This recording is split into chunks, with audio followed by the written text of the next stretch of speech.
My name is Jenny Marquez, and I am doing my presentation over the comparison of Takashi Muramaki and Andy Warhol. The image you are looking at, that is Takashi Muramaki. Takashi Muramaki is a Japanese contemporary artist. He was born on February 1st of 1962. He is currently 58 years old of age, so he is still alive today. Takashi artwork is unique due to a wide range of color he uses in his work. It is also special due to he incorporates Japanese traditions to his work, while also incorporating modernism. He is also unique due to his work being very flat with no dimension whatsoever. The type of art Takashi does is super flat art, contemporary art, and pop art.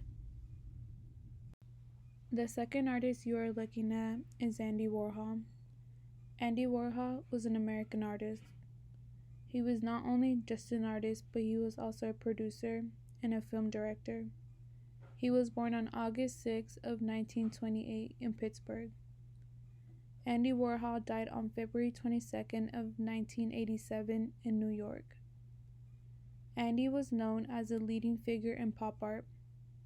He was special due to him reflecting society in his art and bringing the concept of consumerism into his artwork. The type of artwork Andy Warhol participated in was pop art, abstract expressionism art, modern art, contemporary art, and naive art. The major differences between Takashi and Andy Warhol is that Takashi artwork was super flat, meaning that the artwork has flatness and two dimension in it. This artwork is usually seen in anime and in fine arts. Super flat concept was made from Takashi in the early 2000s. An example of flatness would be this image. The figure in the center, it looks more spread out instead of it popping out at you. There isn't much of highlights and shadows in the images. For example, the teeth in the image seem a bit flat. The outline of the teeth create a little dimension, but not a lot of it. You can tell the teeth in front are larger than the ones behind it, because the smaller ones are crowded behind the larger ones. This image contains a little bit of two dimension. You see two dimension in the circles around the figure. This image you see is a painting of Andy Warhol did of the Queen. Andy Warhol has more dimension in his paintings than Takashi Muramaki. The way Andy Warhol added dimension to his paintings is with shadows. He adds a shadow near the chin of the Queen to make her chin look more defined. This also makes it look like she has a jawline. He also adds a light shadow to her cheekbone, making her face look more defined and more slim. On the Queen's face, this nose is not all the way visible, but with the light shadow, you know where her nose is at and makes it a little bit more visible. Not only is her face defined, but also her hair. Her hair has many different streaks of colors. These streaks makes it look like the Queen has very textured hair. Another example is you can tell she is wearing a pin of somebody on her shoulder.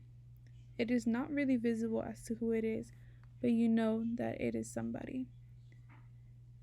And her necklace also looks like it has many jewels on it. What you can learn and take in the comparison between Andy Warhol and Takashi Muramaki is that you can learn that everyone's art style is really different. It can be the same genre, but it can still have very different features to it. That you don't always need to have extreme dimension in your work for it to look amazing, because Takashi work is no more than two dimension, but he still has beautiful colors and imagery. Andy Warhol has more dimension, but it is more simple in color and focuses more on one thing, unlike Takashi has more going on in his paintings. This image is the artwork of Takashi Muramaki. It is the Louis Vuitton logo with his work incorporated into the logo. This was from a collab he did with them in the early 2000s. He added the eye into the logo. This specific artwork from Takashi is commercial art. Commercial art is using art to advertise or sell a product. This is a form of commercial art because he is using his art to spread the word of Louis Vuitton to people who may not know about the brand. So therefore, he is explaining the clientele for Louis Vuitton. Not only is he advertising the brand Louis Vuitton, but at the same time, he is advertising his artwork. Because people who may be familiar with Louis Vuitton will be curious as to what the eye incorporated into the logo means, and therefore they will do their research and the artwork will trace back to him. This will also expand his clientele and the amount of art he sells. Not only will he gain customers that will buy his artwork, but he will also gain supporters who will continue to support his art. This painting was made by Andy Warhol. This painting was about McGovern. He painted this poster for McGovern political campaign fundraiser in 1972. This type of artwork done by Andy Warhol was political art. Political art is the relationship between the arts and politics. The purpose of political art is a way of communication to help your point get across.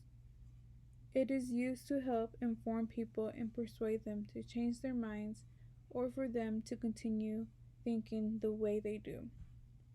In this painting of McGovern, Andy Warhol made it to influence the election. The reason he made McGovern green was so that he can look like a monster. Also, McGovern's eyes were an abnormal color so that he would look evil. In the background, it is orange because he wanted to make it seem like it was flames. Andy Warhol knew he could influence people's decisions with his artwork. That's why he made McGovern look the way he did. He wanted to let people know he was not fit to be president. He also wanted to let people know that politics can have an evil side to it.